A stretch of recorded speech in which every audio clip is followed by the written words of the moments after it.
Hey guys, how's it going? I hope you're all doing great, as I always say. And in this video, I have more stories from a bunch of places. I know I usually have just one long story on a Sunday, but I thought these ones were pretty great, so I'm putting them all in a video.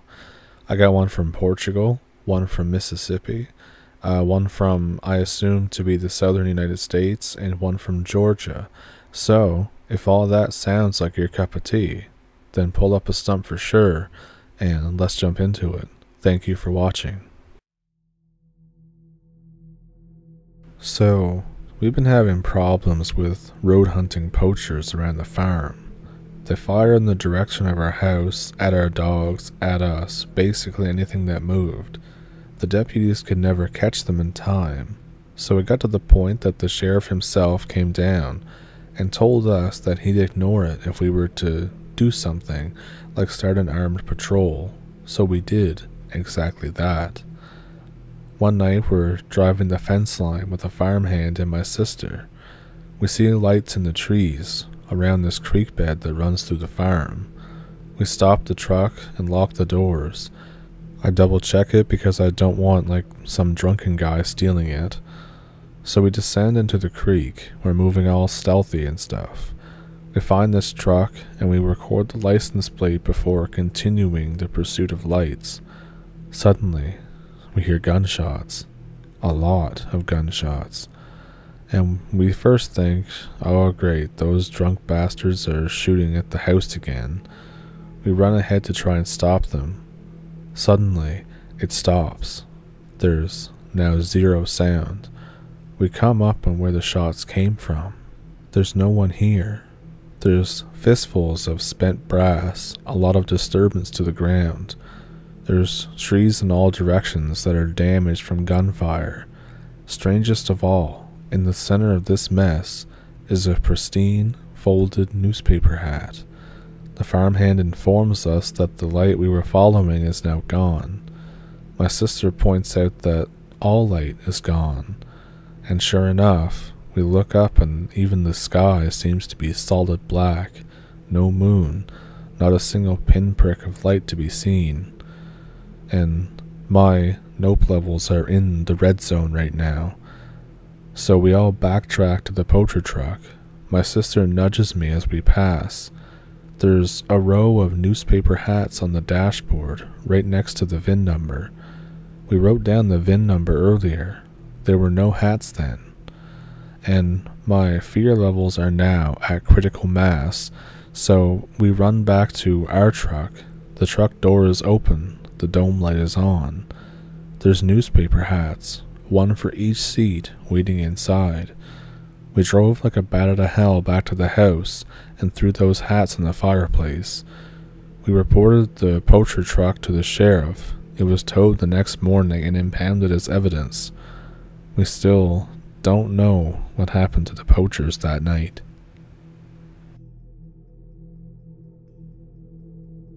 I found one of those empty, weird towns in the mountains in northern Georgia once.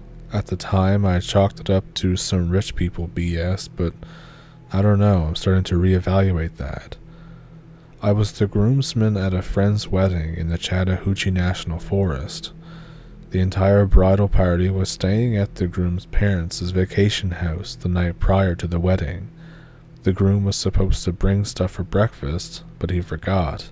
So I head out at 10 p.m. with two other groomsmen to try and find a grocery store. Google takes us to a 24-hour Ingles about half an hour away, and there's absolutely nothing around. There's no streetlights. The roads are barely paved. We miss one turn and suddenly find ourselves in a typical upper-class neighborhood. The houses are all either weird castle-looking things or extremely ornate townhouses. There's wrought iron, high-end landscaping, intricate woodwork, and there's gas lamps everywhere. It's like a comfy-looking downtown section with shops and restaurants. It's weird, but there are plenty of expensive neighborhoods in the mountains. I'd have expected a gate though. Also, there's not a soul out despite it being 10 p.m. on a Friday. I noticed that the doors and windows on several of the shops are wide open, and there's piano music coming from inside. I check my map, and it just says that I'm off-road. One twist in the road, and the neighborhood ends. The road is gravel. We get to the store, and we buy eggs and bacon. We also pick up some alcohol because if this is the Twilight Zone, then I'm not facing it sober. We get back on the road, and Google takes us to an entirely different route. We get back to the house. I ask the groom about the strange neighborhood 15 minutes away. He looks at me weird and says that he's never heard of any neighborhood that close to him. I check the satellite view on Google, and it's just forest.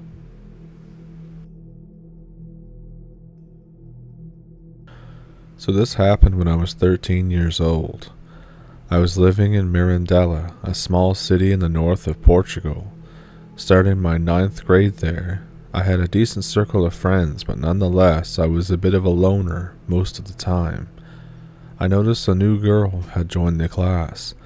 She was cute, a brunette, also seemingly around my age. She had a bit of a goth style to her, but not to the point of piercings and black nails, but she was almost always dressed in black. I got paired up with her for a project on the first week and ended up chatting. I find out that we had the same taste in music and movies, and inevitably we become good friends. She was fatherless. She moved into town with her mother recently. She was ridiculously intelligent, far more than you'd expect from anyone else her age. She was even enthusiastic about philosophy and got me into reading Schopenhauer and Sartre, at 13 years old, mind you. She was also a loner and didn't hang out with many colleagues other than me, mainly because her long existential reflections seemed to bore everyone. Eventually, we became really close friends and almost platonic lovers. One day, she invites me to her house for dinner. Actually, I'm a little surprised by how long it took to get invited to her house, given how often she dropped by mine. That evening, we meet by the local school, and she leads the way. We start heading out of town. Half an hour later, and we're walking around a tall grass field and dirt paths as the night settles in. I can't help but feel a little scared, since I don't want to be out in complete darkness. She tells me not to worry and kindly holds my hand. After maybe another half hour, with almost total darkness setting in, we followed a dirt road into a forested area. The fear is really starting to kick in. I'm about to beg to her to go back when she suddenly says, "We've arrived." In front of us is an old, large, degraded house, heavily obscured by darkness, but nonetheless a striking sight. It's not exactly a mansion, but still very large, with 3 floors and an old Alfa Romeo parked in the driveway. The door is unlocked. We walk in. She turns on the lights, and the interior actually looks decent. There's lots of old furniture, but all of it relatively is well taken care of, unlike the torn-up exterior implied. My fear turns into curiosity. I can't help but feel intrigued by the house and bombard her with questions about it. The best she can say is that her mother got it as a heritage from a distant uncle a few years ago, and only now felt that it would be fitting to move here. After showing me the bottom floor and proudly displaying her collection of LPs and VHSs in the living room, the 80s Philips VHS player was the closest to a modern apparatus in the entire house, and her packed up and thoroughly organized bookshelves in the office. She takes me to the dining room, and she asks me to wait there while she goes upstairs to call her mother for dinner. As she leaves the room, I contemplate how silent the house is, the only audible sounds being the tremulous treetops in the surrounding woods exposed to the wind, and the light hum of an electricity generator probably around the back. I'm somewhat confused with the whole situation, but far more intrigued by my friend and her mother's eccentric lifestyle than scared by it. In a moment she comes back and tells me that her mother's working in the attic and wants us to have dinner there. Now I'm really confused. What is her mother working on in the attic, and why can't she come down for dinner instead? She explains that her mother is a dressmaker and uses the attic as her studio, and as such spends the entire day there and doesn't want to interrupt her work to go downstairs. This explanation is unsatisfactory for me, but I think, alright. As we get to the upper floor, I notice that it is in significantly poorer condition than the lower floor.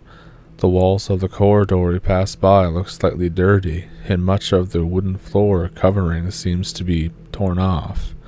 She tells me not to mind that division and explains that her mother is still in the process of refurnishing the house. The attic stairs are at the end of the corridor. We climb up. The attic is an ample but poorly lit space. I am assaulted by a labyrinth of dresses hanged in washing lines and spread across the attic. Most of them look ripped and dirty, definitely unlike anything a dressmaker would be producing. A disgusting smell reeked across the room. I can't even properly describe how unpleasant it was. She just calmly makes her way through all the clothes. I try to keep up while covering my face in disgust. She says, "Hey, Mom, here's the friend I told you about," I hear my friend say. I finally come out of the end of the mess. I regret doing so in the following second as my brain processes what I'm suddenly looking at. Right in front of me is a morbidly decaying corpse, with almost more bone visible than the horrendous rotting flesh, sitting on a chair in the front of a small table with a lit candle over it. I can't even properly react to just what the hell I'm looking at. She says, "Now that we're all together, we can finally have dinner at last." My friend says, seemingly talking to the rotting cadaver before her, and I just blank out. I'm so full of fear, so full of disgust, that I just run. My heart is pounding faster than it ever did in my entire life. I run through the labyrinth of dresses and quickly head down the stairs. I rush to the front door and out of the house as fast as I can. She's screaming at me angrily. I have no idea what she's saying, and I don't even take time to listen to it. I smash through the front door. I run away into the surrounding forest with no idea of where to go. The only thing I can make out of her spontaneous screaming is an almost tear-jerked "Don't leave me" as I rush into the woods.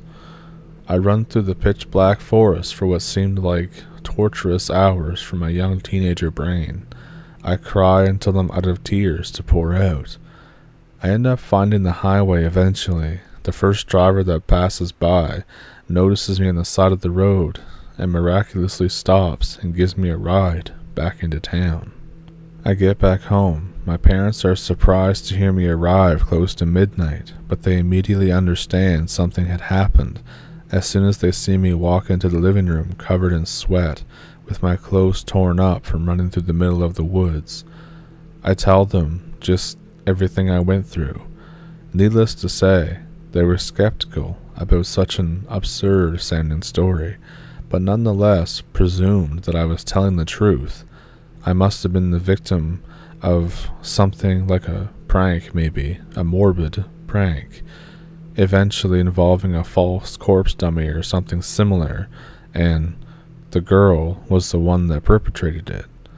They decide they're going to talk with our teachers to track down her parents and shed some light on her inappropriate attitude.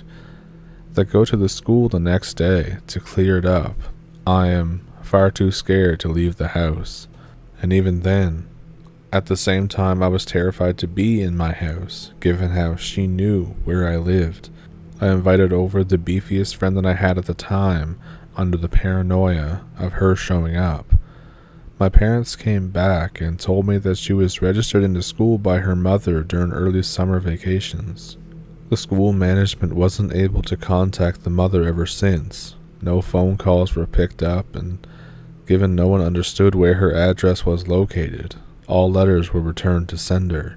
Given how many problems this was causing, the lack of contact with her mother and all, they tried contacting the girl to clear everything up on that exact moment, but she was missing that day, and she was missing throughout the rest of the week, and she was missing the next week, and she was gone the rest of the month.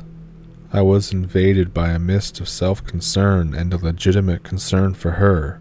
On one hand, my juvenile brain couldn't help but imagine she could be up to something else, but on the other hand, I was seriously worried about her and fearing for what could have happened to that poor, desperate lunatic. We tried filing a missing person report to the police, but we didn't have her face. We hardly knew anyone that spoke to her, and we still weren't able to contact her mother. It eventually ended up being futile when we had nothing but her name to prove that she even existed. I never heard from her, and she was never seen again. It's been close to a decade since that happened. Some years after that, I moved to the capital, Lisbon, but I still often go north to visit my family, and I still know that town like the palm of my hand, and I still have no idea where that house is. I can't find it. So I live in the middle of the woods near Birmingham, Alabama, and I go hunting deep in the woods near Columbia, Mississippi. I don't have much about Alabama, but I'll start with a few things about what we call our Mississippi Hunting Club. This first experience was about my first time at the hunting club, but not nearly the first time I've been hunting. The hunting club is a huge spot of land that used to be an old logging site until they suddenly stopped and wanted to sell. My friend B bought it immediately. He is absolutely loaded, by the way, which is why he was so happy to buy the land, but didn't really care about dropping that much cash at once. Anyways, I was excited to hunt. I hadn't had a deer in about a year or so.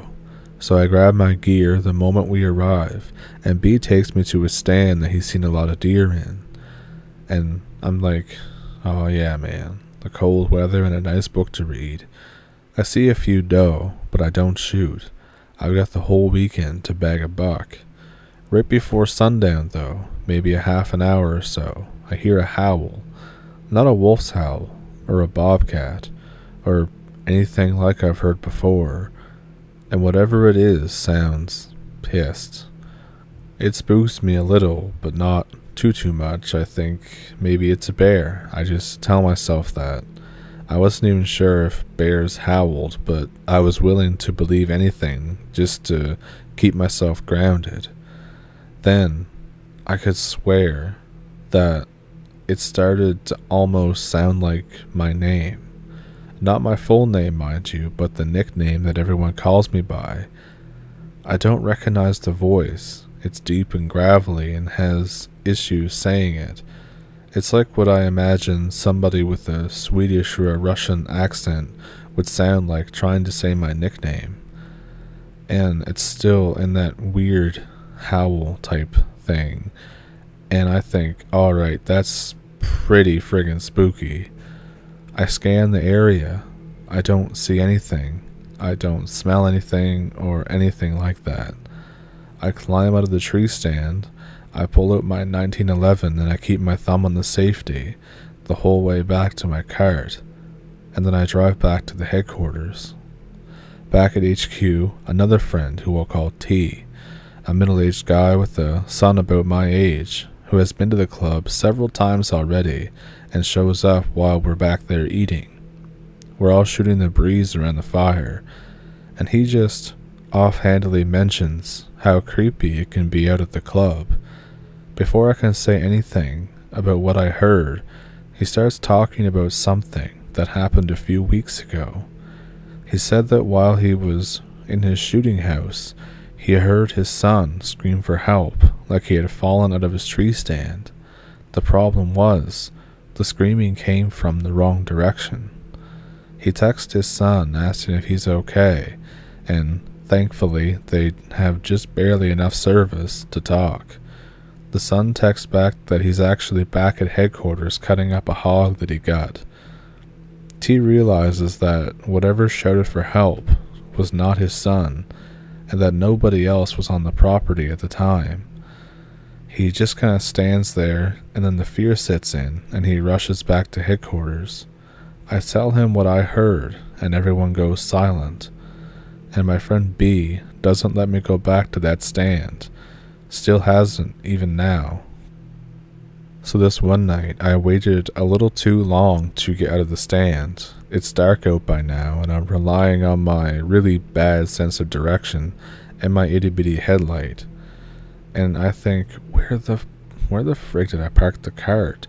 There's no way that I'm walking all the way back to headquarters.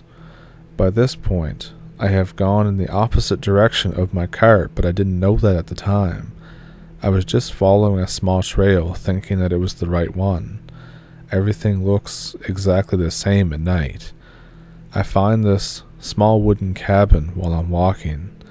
All the windows are broken. The roof is caving in, all the usual stuff that makes you look at a cabin and be like, that's spooky.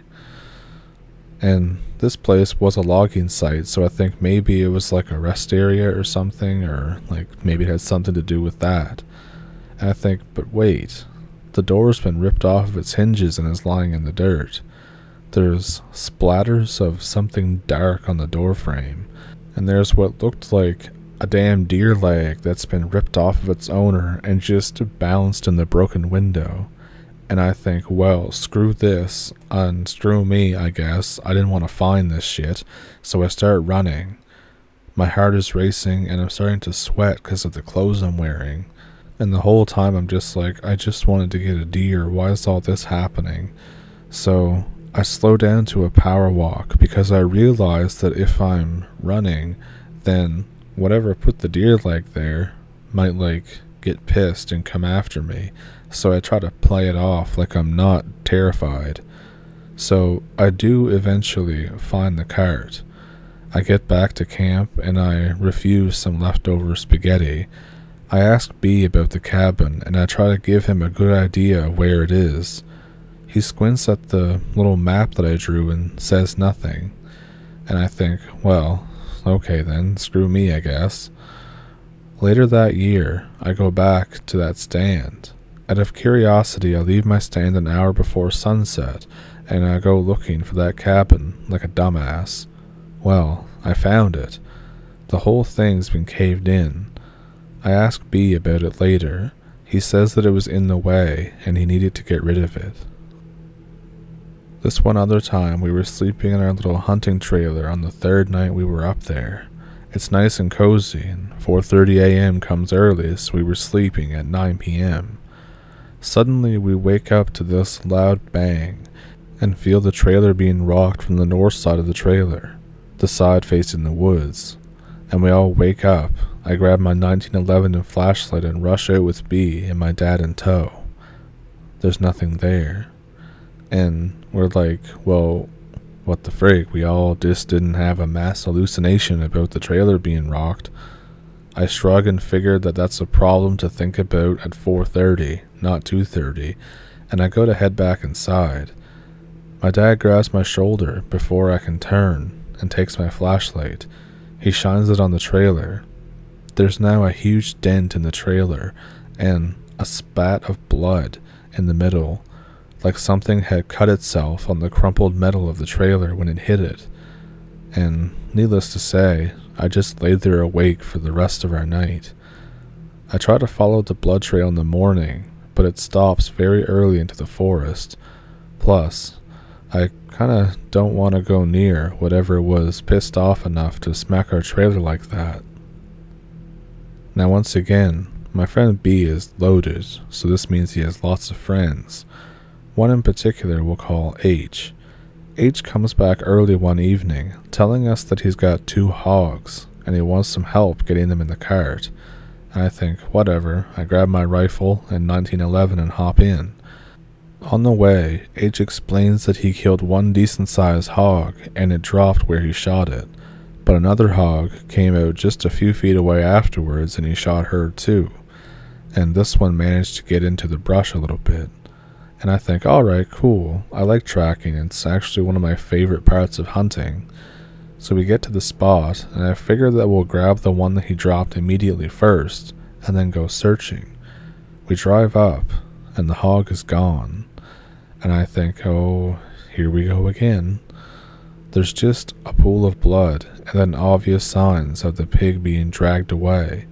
H is wondering where the hell it went. It's only been less than 5 minutes since he killed it. It's very obvious that there's a blood trail into the woods, and whatever dragged the pig away wasn't concerned about being followed. We follow it a bit of the way before we start finding torn flesh and stuff. We're more than a little scared. He says, screw it, it's just a pig, it can have it, and we power walk back to the cart. I ask if we should look for the other one, and he says that he's not hungry enough to meet whatever dragged the first one away, and he hops in the cart. That's all I got about hunting. My dad's got some stories about his days as a cop, but that's kinda unrelated. So yeah, lots of stuff going on at the hunting club. So, what did you think of all those stories? Which one was your favorite? For me, I can't pick, I like them all, so maybe you did too. Anyways, if you have a story of your own, then you can send it to the email in the description. There's also links there too if you want to support the channel and stuff. And I have another video from Portugal where I talked about the city of Belchite, I think it's called. And yeah, it's about how haunted it is and stuff. So if you want to check that out, then go to her. Yeah, I think that's about it. Thank you for watching. Thank you for pulling up a stump. And I shall see you in the next one. Thank you for watching.